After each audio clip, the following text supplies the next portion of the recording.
你被呼噜声吵醒过吗？长期和打呼噜的人一起睡觉对身体有什么影响？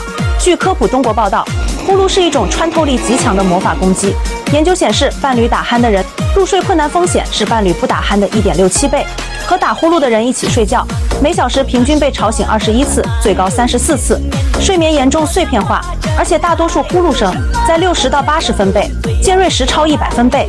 从45分贝开始，噪音每增加10分贝，心血管疾病发病风险增加3.2%。要是对方打鼾真的非常严重，建议还是去医院看看。